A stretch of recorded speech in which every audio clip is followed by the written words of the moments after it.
अस्सलाम वालेकुम नाजरीन, आप IR के न्यूज़ देख रहे हैं। IR के स्पेशल वीलॉग के साथ मैं हाजिर हूँ। नाजरीन, इमरान रियाज खान ने अपने वीलॉग के आगाज में बताया कि पंजाब में जिस तरह का माहौल पाकिस्तान तहरीक इंसाफ के कारकुनों ने लगाया है वो अपनी मिसाल आप है। इसी वजह से PTI को एक बूस्ट मिला है कि वो इसी तरह एहतजाज करके हुकूमत पर प्रेशर बढ़ा सके। नाजरीन, इमरान रियाज ने कहा कि जब नवाज शरीफ साहब एक दौर में उसूलों पर खड़े होने की बात करते थे तो उन्हें भी इज्जत मिलती थी, लेकिन मियाँ साहब ने हर दफ़ा डील कर ली और हर मरतबा डील करने के बाद मियाँ साहब अब बदमज़ा होते हैं। वो ये कहते हैं लोग मेरे लिए क्यों नहीं निकलते।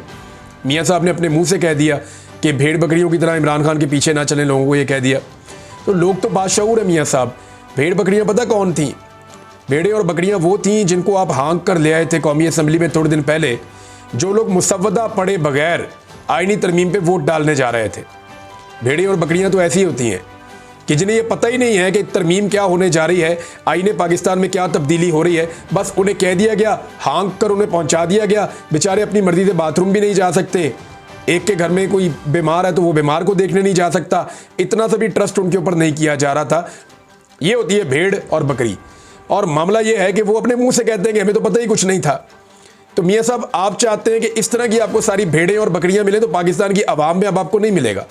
और ख़ुद भी आपकी हालत ऐसी हो गई है कि आप पाकिस्तान से बाहर जाना चाहते हैं, आपको हाँक कर वापस असेंबली की जानिब लाया जाता है, क्योंकि अब आपका एक वोट भी बहुत कीमती हो गया है। अगर आपका एक वोट भी बाहर चला जाता है, मियाँ साहब को ये कहा गया, मियाँ साहब अगर आप बाहर चले गए और आपका एक वोट ना पड़ा तो PMLN के अंदर बददिली फैल जाएगी और PMLN ये कहेगी कि ये कैसी तरमीम है जिस पर नवाज शरीफ वोट नहीं डालना चाहता, तो हम फिर ऐसी तरमीम पे वोट क्यों डालें। तो वोट मजीद कम हो सकते हैं, बददिली फैलेगी, लिहाजा आप यहाँ पे रुकें, पहले ही वोट पूरे नहीं हो रहे। बहरहाल मियाँ साहब रुक तो गए। अब इमरान खान साहब का स्टेटमेंट, मैंने आपसे कहा था कि उनका जो पैगाम है मैं आपको पढ़ के सुना देता हूँ। इमरान खान ने कहा कि मैंने तारीख में काजी फ़ायद ईसा जैसा मुतनाज़े और बदतरीन चीफ जस्टिस नहीं देखा। एक्सटेंशन माफिया गैंग ऑफ 3 का हिस्सा है। काजी ने अपनी ज़ाती मफाद और एक्सटेंशन के लिए आईने पाकिस्तान, सुप्रीम कोर्ट, जमहूरियत और इखलाकियात का जनाजा निकाल दिया है। काजी ने लंदन प्लान पर अमल दरामद को यकीनी बनाया है और भरपूर कोशिश की है कि लंदन प्लान के मुताबिक तहरीक इंसाफ मुकम्मल तौर पर क्रश यानी तबाह हो जाए। नवाज शरीफ ने तमाम केसेस उनके माफ़ हों और मैं जेल में ही रहूँ। लंदन प्लान के मुताबिक काजी ने तहरीक इंसाफ को क्रश होने दिया और बिल्कुल इसी तरह खामोश रहा जैसे मगरबी ताकतें इसराइल को अहले फ़लस्तीन को क्रश करने की खुली छूट देकर खुद खामोश हो जाती हैं। अपनी तरफ से तहरीक इंसाफ को मुकम्मल क्रश करने के लिए पहले सिकंदर सुल्तान राजा को इस्तेमाल किया गया और फिर काजी फ़ायद ईसा ने अपना किरदार अदा किया। कमिश्नर रावलपिंडी ने इन दोनों की मिली भगत से पर्दा उठाया और सारी साजिश को बेनकाब कर दिया। कमिश्नर रावलपिंडी का हर इल्ज़ाम दुरुस्त साबित हुआ है। काजी और सिकंदर सुल्तान राजा ने मिलकर ऐसा माहौल बनाया कि तहरीक इंसाफ को मैदान में रहने का मौका ही ना मिल सके। इंट्रा पार्टी इलेक्शन के नाम पर तहरीक इंसाफ से इसका इंतखाबी निशान छीन लिया गया। किसी भी सियासी जमात से अगर इंतखाबी निशान वापस ले लिया जाए तो इस जमात को कलअदमी तस्वुर किया जा सकता है, क्योंकि इसके वोटर्स को अपना वोट कास्ट करने के लिए बैलेट पेपर पर निशान ही नहीं मिलता। कमिश्नर के इल्ज़ामात के मुताबिक पहले सिकंदर सुल्तान राजा ने अपनी बदनीयती जाहिर करते हुए हमसे इंतखाबी निशान छीना और फिर काजी ने 12 जनवरी को सिकंदर सुल्तान राजा के फैसले को तहफ़्फ़ुज़ देते हुए आखिरी कील ठोंका। जब तक उनको यकीन नहीं हुआ कि तहरीक इंसाफ मुकम्मल तौर पे ख़त्म हो गई है, उन्होंने इलेक्शन की तारीख का ऐलान नहीं किया। 8 फरवरी के इलेक्शन के मौका पर उन्हें यह गुमान था कि अब तहरीक इंसाफ कभी भी जीत नहीं पाएगी, क्योंकि ज़ाहिरी तौर पर अपना इंतखाबी निशान ना होने की वजह से जमात मैदान में मौजूद ही नहीं थी। लेकिन अवाम ने इनकी तमाम तर मनसूबाबंदी को नाकाम बना दिया और 8 फरवरी को एक इनकलाब आ गया। इस वक्त काजी 8 फरवरी के मैंडेट चोरी को तहफ़्फ़ुज़ देने के लिए मुकम्मल डिटाई के साथ कभी इलेक्शन ट्रिब्यूनल सुल्तान राजा की मर्ज़ी से लगाने का फ़ैसला देता है, कभी सारे कवायद व ज़वाबित को रद्द करके गैर कानूनी बेंच तश्कील देते हुए हॉर्स ट्रेडिंग चाहते हैं। लेकिन हम उसका रास्ता रोकेंगे, क्योंकि ये अवाम को ग़ुलाम बनाने की साजिश है।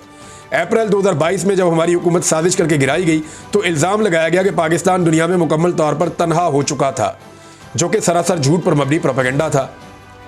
हमारे दौर में पाकिस्तान में 2 इस्लामी कॉन्फ्रेंसेस हुई, जिनमें सऊदी वली अहद मोहम्मद बिन सलमान ने शिरकत की। इस नौयत की कॉन्फ्रेंसेस पाकिस्तान में 17 साल के बाद मुनक्किद हुई। इन कॉन्फ्रेंसेस में चीन के वज़ीर ख़ारजा ने ख़ुसूसी तौर पर शिरकत की। अगर सऊदी वली अहद इज़्ज़त माफ़ जनाब मोहम्मद बिन सलमान के हमारी हुकूमत के साथ ताल्लुकात बेहतरीन ना होते तो इन कॉन्फ्रेंसेस का इनकाद नामुमकिन था। ये सारा झूठा प्रोपेगेंडा जनरल बाजवा ने फैलाया था। इमरान खान साहब ने कहा ये डू और डाई, निकलो पाकिस्तान के लिए, और सारे पाकिस्तानी उन्होंने कहा कि ये अब सर्वाइवल का मामला है। दोस्तों, इमरान रियाज ने बताया कि अली अमीन गंडापुर ने कहा है कि इस दफा हम खैबर पख्तूनख्वा से भरपूर तैयारी के साथ आएंगे। हम नहीं चाहते थे कि किसी भी किस्म की कोई भी झड़प हो, मगर हुकूमत फस्तायत से बाज नहीं आ रही और हमारे कारकुनों की गिरफ्तारियां की जा रही हैं। उन्होंने कहा कि पिछली बार हमारे पास इंतजामात मुकम्मल नहीं थे, मगर इस बार भरपूर तैयारी के साथ आएंगे। हमारे कारकुनों के पास पुलिस के शेल्स और आंसू गैस से निपटने के लिए आलात नहीं थे, मगर इस दफा हम भरपूर तैयारी के साथ आएंगे और तरबियत याफ्ता कारकुनान साथ लाएंगे। तो गंडापुर साहब कह रहे हैं जी इस दफा हम प्रॉपर तैयारी के साथ आएंगे। पहले आगे मशीनरी को और काफिलों को भेजेंगे, उन लोगों को जिनको ये सारे रास्ते खोलने आते हैं, नौजवानों को, और उसके बाद पीछे जो मेन काफिला है वो जाएगा, उसकी क़यादत अली अमीन गंडापुर साहब खुद करेंगे। ये जनाब सूरत-ए-हाल। इसमें डॉक्टर आरिफ अलवी साहब ने भी स्टेटमेंट दिया। उन्होंने अवाम से पुरअमन एहतजाज के लिए अपील की है। उन्होंने कहा जी हमारा हक है और पाकिस्तान तरीके इंसाफ का रिकॉर्ड है कि जी वो पुरअमन एहतजाज करती है, लिहाजा पुरअमन तरीके से एहतजाज करें। लेकिन पुलिस जब मारती है, तशद्दुद करती है, जुल्म करती है, तो फिर लोग मुकाबला करते हैं। तो हुकूमत को तशद्दुद से तो गुरेज करना चाहिए, ये तो उसूल है। लेकिन दूसरी जानिब हुकूमत जो कर रही है वो भी सबके सामने है।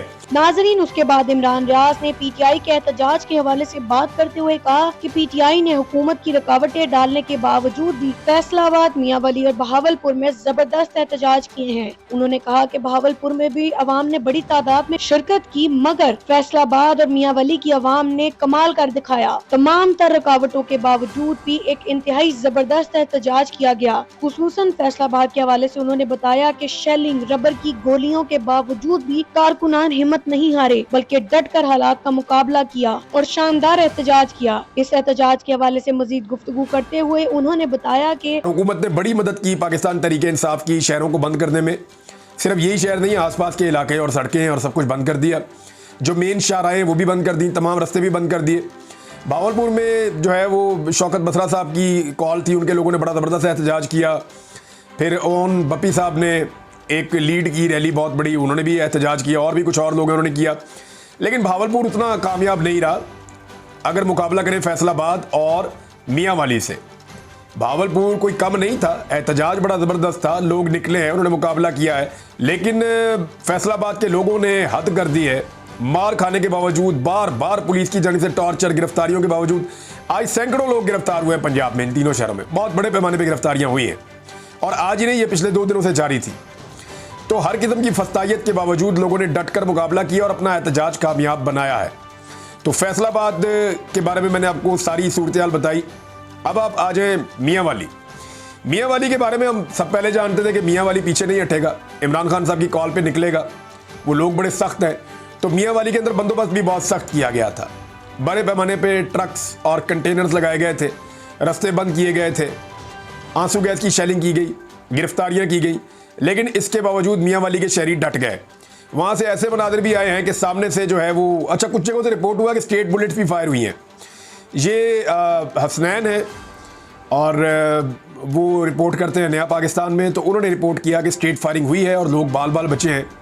कुछ लोग जो है वो ज़ख्मी हुए, रबड़ बुलेट फायर किए जा रहे थे, और उसके अलावा जो है वो आंसू गैस की शेलिंग तो बदतरीन हो रही थी। नाज़रीन, ये थी दिन भर की अहम अपडेट्स। अब तक के लिए इतना ही। देखते रहिए IRK न्यूज़। अल्लाह हाफिज़।